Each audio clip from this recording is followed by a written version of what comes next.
Somewhere in the vast cosmic void, a planet exists that defies everything we know about physics, a true anomaly. Orbiting a dying star, it should have been destroyed long ago, yet it survives against all odds. When astronomers first saw its signals, they thought it was a mistake. But the data was real. This impossible planet challenges our understanding of the universe and reminds us how much we still have to learn.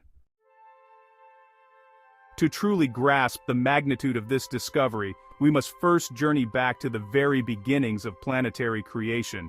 For decades, scientists held a clear and elegant model for how planets come into existence, a story of cosmic order emerging from primordial chaos. It all begins in the heart of vast, swirling clouds of interstellar gas and dust known as nebulae. Within these stellar nurseries, gravity begins its patient work, pulling material together into dense, hot cores. As these cores grow hotter and denser, they ignite, and a new star is born, shining its first light out into the dark. This process is the foundation upon which every star system, including our own, is built. Around these young, newly formed stars, a disk of leftover material continues to spin. This is the protoplanetary disk, a flattened, rotating collection of gas, dust, ice, and rock. It is from this cosmic debris that new worlds are forged. Over millions of years, tiny dust particles, guided by static electricity and gentle collisions, begin to stick together. They form larger clumps, which grow into pebbles, then into rocks, and then into kilometer-sized planetesimals that resemble asteroids. Through a process called accretion, gravity takes over, pulling these building blocks together, creating larger and larger bodies in a slow, cosmic dance of creation that builds entire planets from dust. This model beautifully explains the architecture of our own solar system and countless others we have observed across the galaxy. It predicts that small, rocky planets like Earth and Mars will form in the hotter, inner regions of the disk, where only heavy elements can condense. Farther out, beyond a boundary known as the frost line, temperatures are cold enough for volatile compounds like water, methane, and ammonia to freeze into ice. This allows for the formation of massive gas giants like Jupiter and Saturn, which can sweep up enormous amounts of hydrogen and helium gas. This orderly division of planetary types was considered a fundamental rule of astrophysics. For a long time, this framework worked perfectly. It was a reliable and predictive model that seemed to account for nearly every planet we discovered. We found rocky worlds orbiting close to their stars and gas giants patrolling the colder outer reaches, just as the theory foretold. The universe, it seemed, followed a set of predictable and understandable rules when it came to building its planetary families. It was a comforting thought, a sign that we were beginning to truly understand our place in the cosmos. But then, astronomers found something that did not fit. They found a planet that completely and utterly broke all the rules we thought we knew. In the early 2000s, astronomers searching for exoplanets found a strange signal, an enormous planet orbiting impossibly close to its star, where no planet should survive. Against all odds, the evidence was undeniable. The world was named PSR B1620-26b, the impossible planet, challenging everything we thought we knew about the universe. To understand how planets form, we start with vast, cold clouds of gas and dust, nebulae, drifting between the stars. Gravity pulls these clouds together, spinning them into disks where stars ignite and planets are born. Telescopes like Hubble and James Webb reveal these disks, confirming this cosmic blueprint unfolds across the universe. In the swirling protoplanetary disk, tiny dust grains collide and stick, slowly growing into pebbles, then rocks. Gravity takes over, merging these into planetesimals, the building blocks of planets. Through chaotic collisions and runaway accretion, some planetesimals become protoplanets, shaping the rocky worlds like Earth, Venus, and Mars we know today. The star at the center of a solar system shapes everything. Its heat creates a temperature gradient across the protoplanetary disk. Near the star, only metals and rock can solidify. So small, dense, rocky planets form close in. Further out, past the frost line, ices can condense, allowing massive planetary cores to form and capture thick atmospheres, creating gas giants. This division explains why our solar system has rocky planets near the sun and gas giants farther out. For decades, this neat arrangement was considered a universal rule, but the cosmos is rarely so tidy. The classical model of planet formation promised order, a recipe for building solar systems. Early exoplanet discoveries seem to confirm this: gas giants far from their stars, rocky worlds close in. Even oddities like hot Jupiters were explained by migration, preserving the model's core. Astronomers believed the universe followed these rules everywhere. Any exceptions were just puzzles to solve, not threats to the theory. That's why the discovery of PSR B162026b, a planet that broke every rule, was so shocking. It wasn't just an outlier, it was an impossibility. The impossible planet story began with faint, irregular pulses from a distant pulsar. Astronomers detected subtle timing shifts, hinting at unseen companions tugging on the dead star. Against all expectations, they found planets orbiting pulsars, places thought too violent for worlds to survive.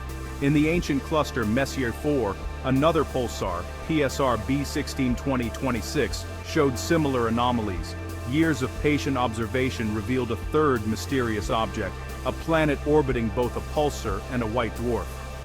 What they found would challenge everything we thought we knew about planet formation.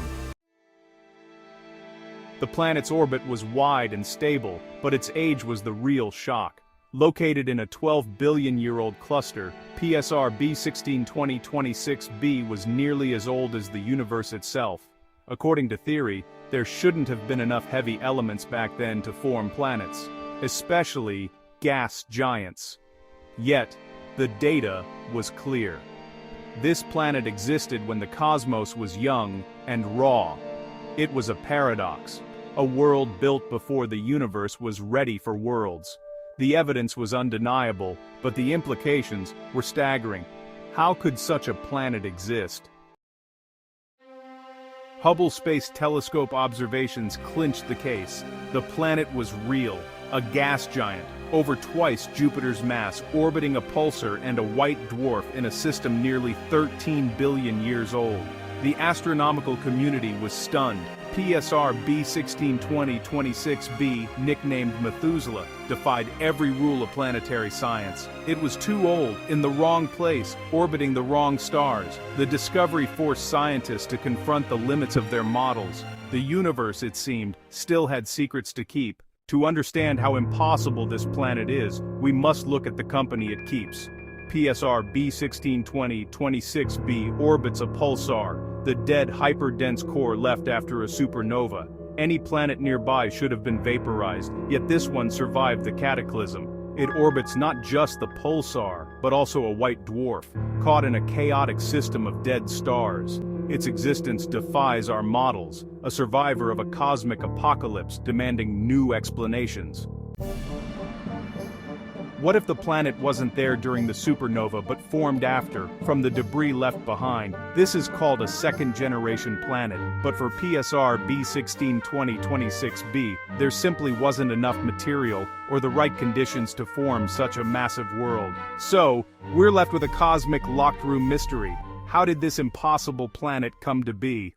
PSR B162026b is a relic from the dawn of time, about 12.7 billion years old, formed when the universe was young and metal-poor. Its existence challenges our understanding of how planets form, suggesting either planets can arise with far fewer heavy elements, or our timeline for cosmic evolution is wrong.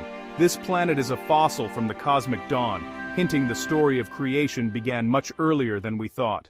In the crowded chaos of Messier 4, planets walk a gravitational tightrope. Stars are packed thousands of times denser than near our sun, making close encounters and planetary ejections almost inevitable. For a planet to survive here for billions of years is statistically miraculous. Yet, PSR B162026b orbits two stars, defying all odds and our understanding of astrophysics. Astronomers once thought the planet near a pulsar formed after a supernova, from a disk of debris. an idea called the second-generation hypothesis. But this planet is a giant, far too massive for such a disk to create. The harsh environment and lack of material made its formation impossible. The mystery only deepened as scientists searched for stranger answers. The migration scenario suggests this planet formed far away, then slowly spiraled inward over billions of years, surviving a supernova's blast. But computer simulations show that, instead of a gentle inward journey, chaotic gravitational forces would likely fling the planet out of the system entirely, making its current orbit a near-impossible cosmic coincidence. With in-situ theories failing, astronomers considered a radical idea. What if this planet didn't belong to its star system at all? Maybe it was a cosmic orphan, a rogue planet, born elsewhere, wandering the darkness until captured by the pulsar and white dwarf. This capture theory explains its age, size, and strange orbit, a cosmic refugee, adopted into a new home. If true, it means planets can travel between stars, reshaping our view of solar systems forever. The exchange scenario tells a cosmic drama. A planet, once orbiting a massive star, survives a supernova, then is swept into a new family after a stellar swap. Like an exchange student, this planet has changed hosts through violent encounters, its journey shaped by galactic chaos.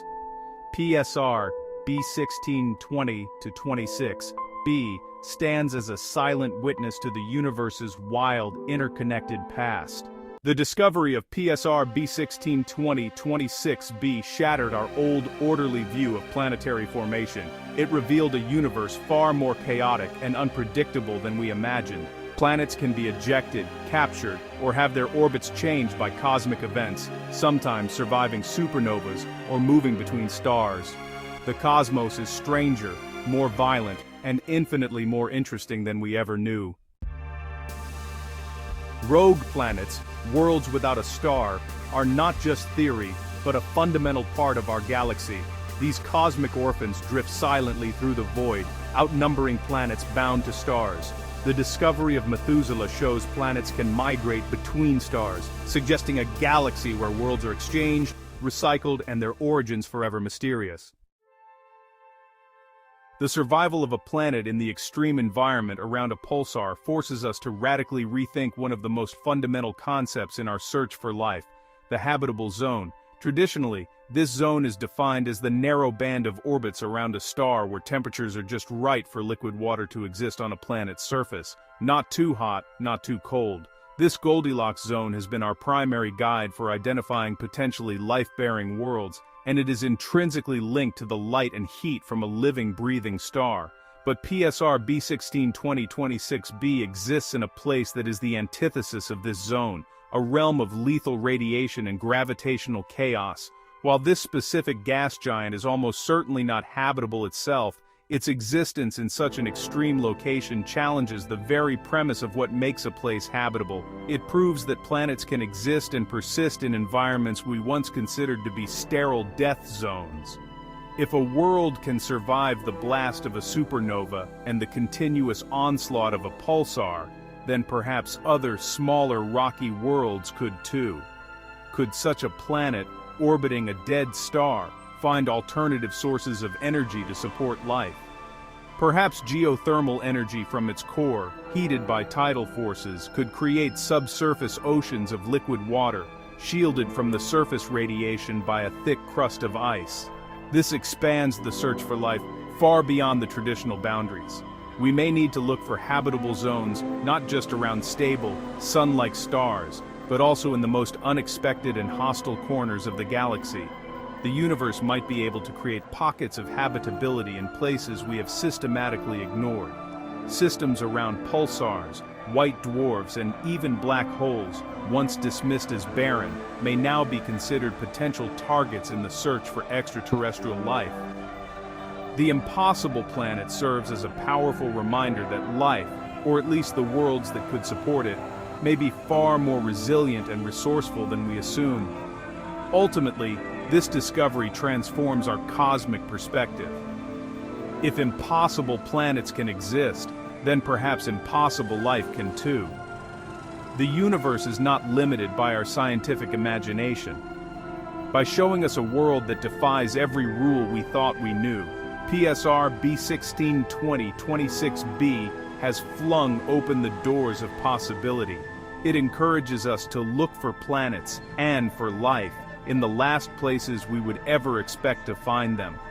The number of potential homes for life in the galaxy has not just increased, it has multiplied in ways we're only just beginning to comprehend, making the cosmos a far more hopeful and mysterious place. The story of the impossible planet is not just about a distant world, but about the endless human quest for knowledge. PSR B162026b reminds us that science is a journey, one that expands our curiosity and imagination. With every new discovery, we find more impossible worlds, challenging our assumptions and revealing the universe's boundless creativity. The edge of our knowledge is not an endpoint, but the beginning of the next great frontier. As we stand here today, on the precipice of a new age of discovery, the legacy of PSR B162026b is more relevant than ever. It has taught us to expect the unexpected, to search for patterns in the chaos, and to listen for the faintest whispers from the most unlikely corners of the cosmos. The universe is a book filled with infinite pages, and we have only just begun to read the first chapter. The worlds we have found so far, as strange and wondrous as they are likely just a glimpse of the true diversity the galaxy holds. There are more mysteries out there than we have theories for, more wonders than we have names. Somewhere out in the darkness, another impossible world is waiting. It may be a planet orbiting a black hole, drawing energy from the warped fabric of space-time itself. It could be a water world with a single, globe-spanning ocean thousands of kilometers deep, hiding life forms we cannot yet imagine. Or perhaps it is a world that has learned to survive in the desolate cold of interstellar space, a rogue planet that has generated its own internal heat for billions of years. These ideas, once the domain of science fiction, are now the serious hypotheses of modern astrophysics, inspired by the discoveries that came before. The search for these worlds is more than a scientific endeavor. It is a reflection of our deepest human impulse to explore, to understand our place in the grand cosmic scheme. Every new planet we find is another piece of the puzzle, another clue in the great detective story of our universe. Each discovery holds the potential to once again rewrite our understanding of how worlds are born, how they evolve, and where life might take hold. The next impossible world we find could be the one that finally answers the age-old question, are we alone? Or it could simply present us with a new set of questions, even more profound than the last. And so, the quest continues. Telescopes turn their gaze toward new stars, and astronomers pore over new data, all searching for that next signal that doesn't quite fit. They are looking for the next paradox, the next impossibility. Because in the contradictions, in the things that make no sense, lies the path to progress. The universe is under no obligation to be simple or to conform to our intuition. It simply is. And somewhere out there, orbiting silently in the vast and beautiful darkness, the next impossible world is waiting to be found, ready to once again show us just how much we still have to learn.